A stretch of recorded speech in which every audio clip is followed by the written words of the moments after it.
Hi guys, and welcome back to another episode of Disappointing Products from CTM Airsoft.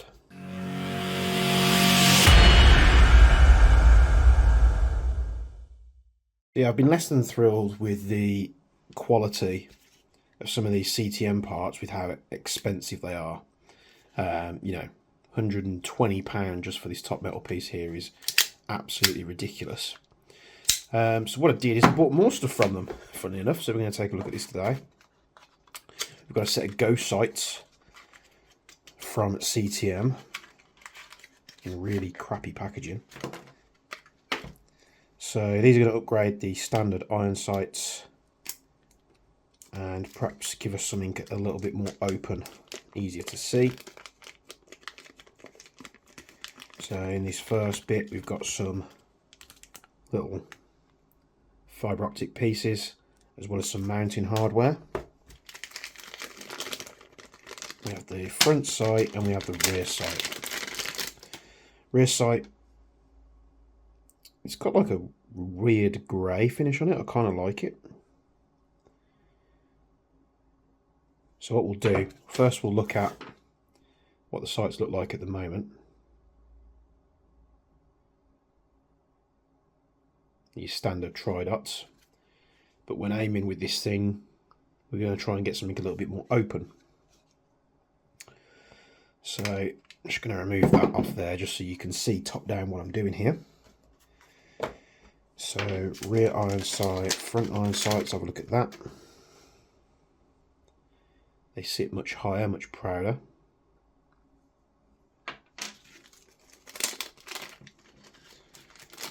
And we've got some little bits and pieces here. I'm not sure if we have to glue these little fibre optic pieces in place or whether they're just going to sit in place. So these are, oh, it might just sit in place. Let's get the other one.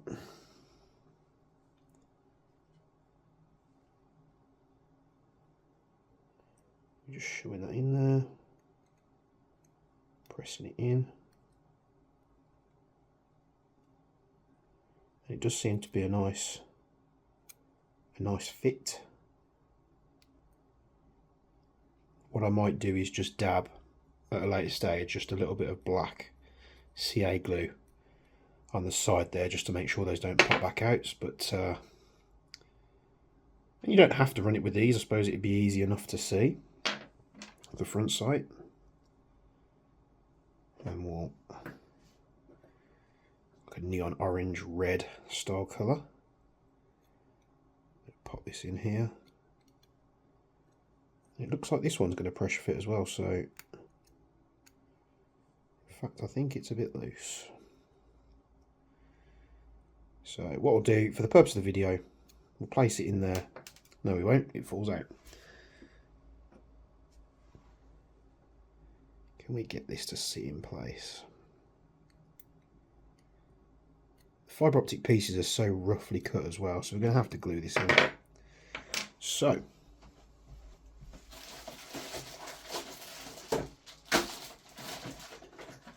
we've got some black CA glue here.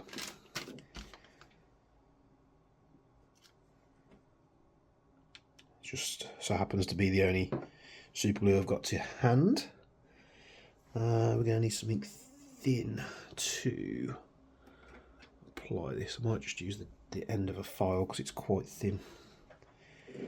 So what I'm going to do, dab that in the glue. I'm going to put it in the slot here.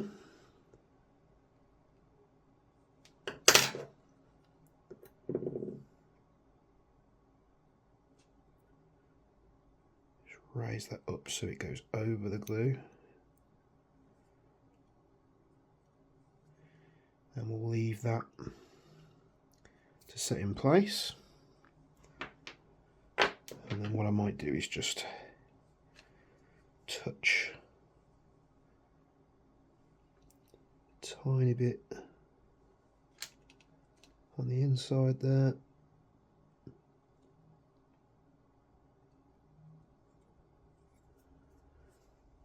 to keep those in place. We don't want them falling out, because they would be impossible to find. Right, what we're going to do while that's drying, I'm going to show you what else I bought. So I also found this on Airsoft World's website. They do bring a lot of CTM stuff in, and it's a compensator to match with the upper. So, however,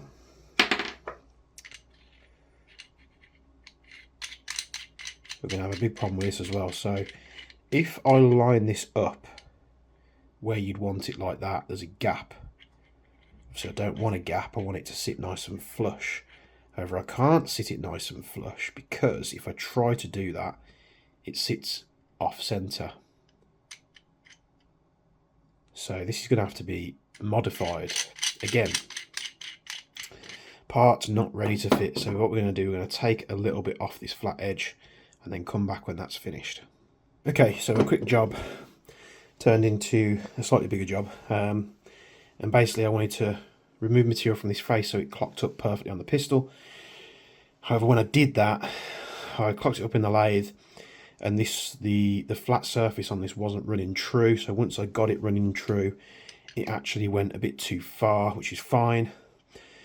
So I removed a bit more material, and then what I'm going to do is I've got this O-ring. I removed it far enough that the O-ring sits proud, and we're actually going to use this as like a crush fit. So what that means is we can pop this on there. We can take the compensator, we can thread it on,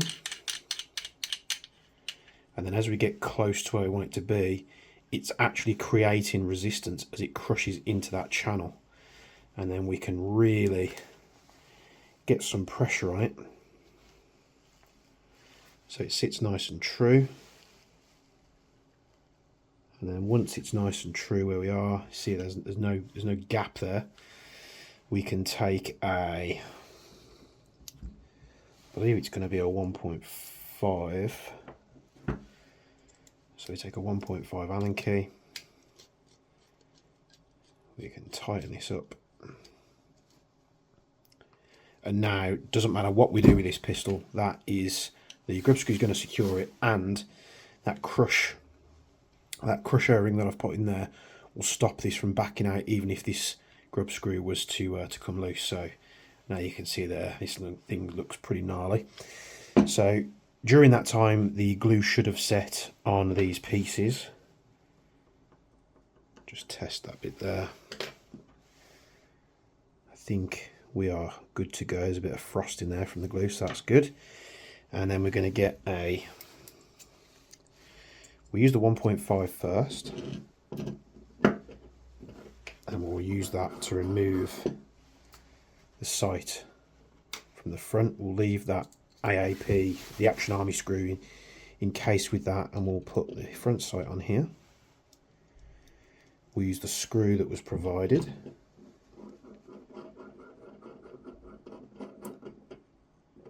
Hopefully this is a better fit, because when we fitted the front sight to this kit, it did bow slightly. So there's a bit of movement in the iron sight, it's not a problem. And there we have it fitted. You can see how much higher that one sits compared to the rear one now. So we'll remove, oh, we need a 2mm, not a 1.5.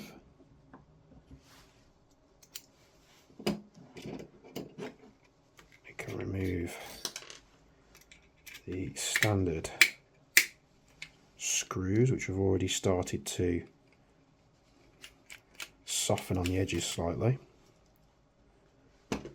So we'll use the screws that comes with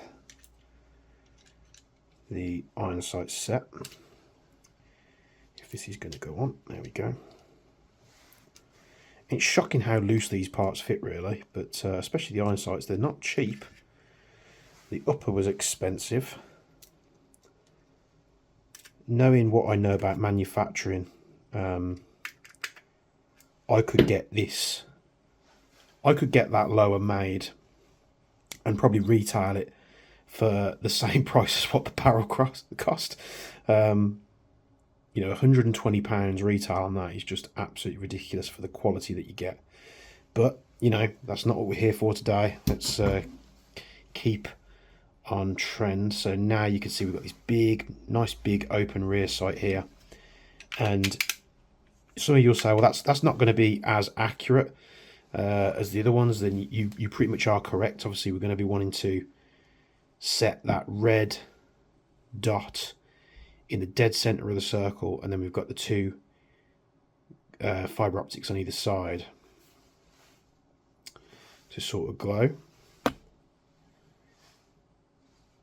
But although, yes, until you get used to it, it's not going to be as accurate as the standard iron sights. The target acquisition is going to be much faster because you've got a bigger window there to sort of pull the pistol up and adjust.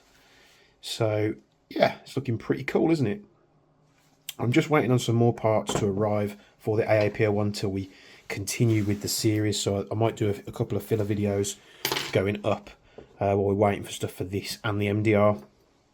But just to give you an idea of the quality that you're going to get with CTM parts for the extortionate price that they cost, they're not great. But, you know, I've got through the problems and now I'm happy, even though they are quite expensive. So thanks for tuning into this video. This is how to fit your CTM ghost ring iron sights and the compensator to your CTM barrel or whichever barrel you are using.